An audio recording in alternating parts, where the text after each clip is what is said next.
Hey, this is Heidi Dawson. If you love all things health and wellness and style of any kind, hang out here with me each week. I'm obsessed with never-ending improvement, and it's all in an effort to help each one of us live a wildly successful lifestyle. Subscribe today so you don't miss a thing. Hi, guys. Welcome to episode 505 of the Wildly Successful Lifestyle Podcast. How's it going? Are you having a good week? I hope so. If you're not, I hope you're taking responsibility for turning it around, because that's always available to you. It is always within your ability to do that. You change the way you look at things, and the things you look at change, like Wayne Dyer always says. I just love that radical idea that I can control my life just by the way I think about things. I mean, if something's bothering you, how can you look at it differently so that it serves you instead of causing you pain? I read this week that there's a list of signs that you can use to see if you are toxic to yourself. Those are always interesting to me because, of course, we want to know if we're toxic to ourselves. So there were 7 of them. And the first one was self-sabotage. So you undermine your own success. The second one was negative self-talk. You criticize yourself constantly.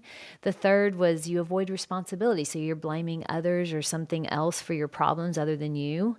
Fourth is negative self-care. You disregard your own well-being. The fifth was no boundaries. So you struggle with setting limits. 6 was constant comparison. You feel inadequate compared to others. And the 7th was you focus on past failures. So you obsess over mistakes instead of moving forward. I mean, I can see some of those where I have been guilty of them probably my whole life, right? And so I'm always working on that. The one, though, that kind of hit me today, I don't know why, but was number 3, which is avoiding responsibility. So we want to blame other people for our problems. And I guess it hit me because I think that's something that we all do at some point or the other.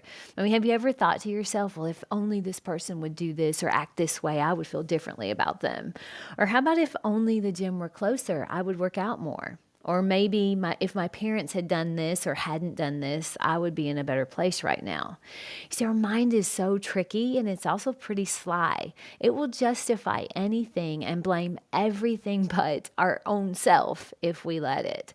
You know, it just feels better for it not to be our fault, right? Or does it? Because when it's not our fault, it means we don't control it. It means, is it really fixable by us? Not so much. That means someone or something else has to change for us to get what we want. And I don't know about you, but that's not how I want to live. Having an extreme personal responsibility mindset means I take responsibility for all the things in my life, good or bad. I found myself using some excuses this last week to explain to myself and anyone that would listen, meaning mainly my sisters and, well, my friends too, of why I haven't been as diligent about my workouts. Now, I've slacked off on yoga and also my running at the gym. Now, I have Kevin, my trainer, so I have to be there 2 times a week. Otherwise, I get in big trouble with him, and I don't want that. But anyway, my ego, as I say this, wants me to list all the things to you guys that I've been doing so that you don't think I'm lazy. But the truth is, I just haven't made my normal yoga class and my normal gym runs a priority. And this episode is not about the importance of exercise, even though it is important, but it's really about the importance of taking responsibility for every little thought and every little aspect of your life. Accountability is important, and it's extremely helpful, but even more important is your mindset and whether or not you call yourself out when you're using excuses to let yourself off the hook. Now, I'm not talking about beating yourself up. I'm talking about the opposite. I'm talking about having your own back. I mean, we so often go through life blaming someone else or something else for our own failure to succeed, when that's actually the worst possible thing you can do to yourself. Why is that? Well, because you're telling yourself it's out of your control.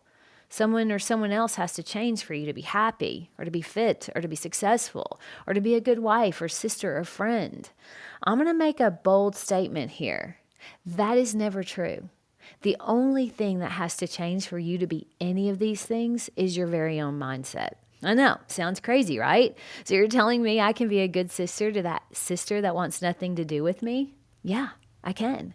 I mean, obviously, that's pretty personal to me if you've been listening for a while, but it's a perfect example of not allowing yourself to be a victim, even when to reasonable people, you're justified.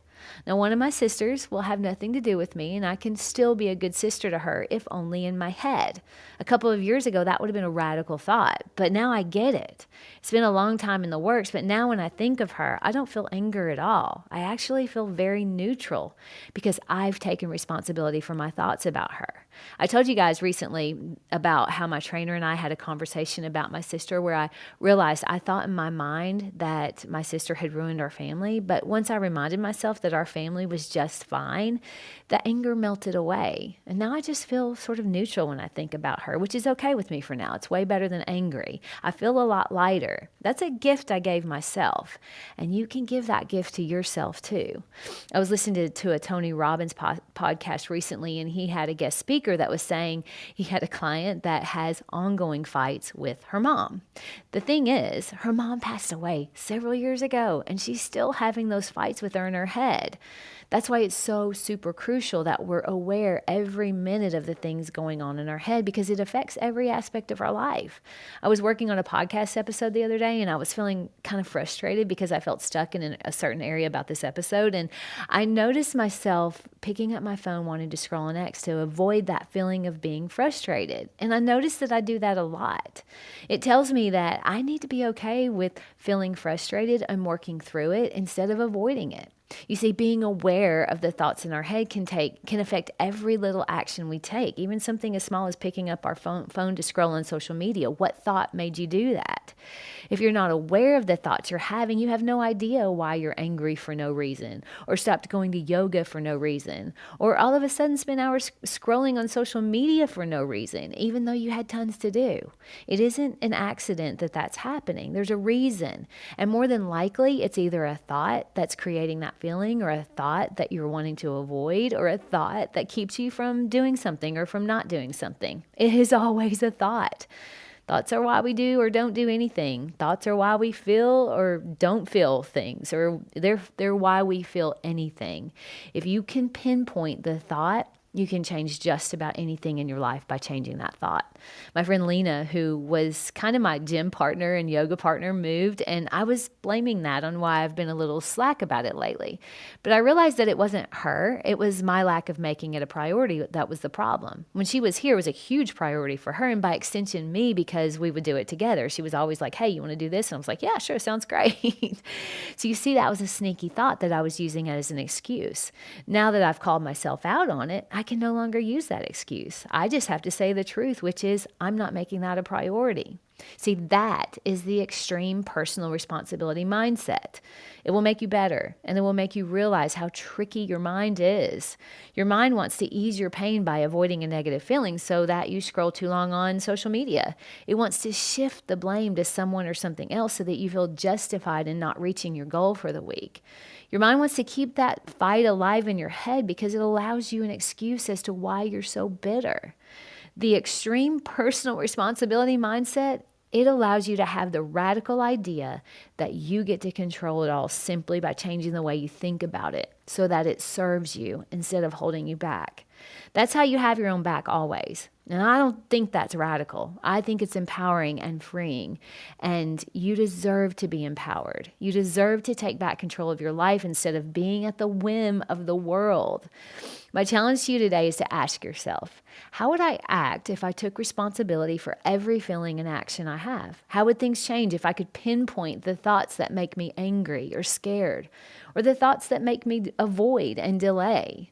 What would I be capable of if I stopped playing the victim to my own thoughts? It may sound radical, but it's time.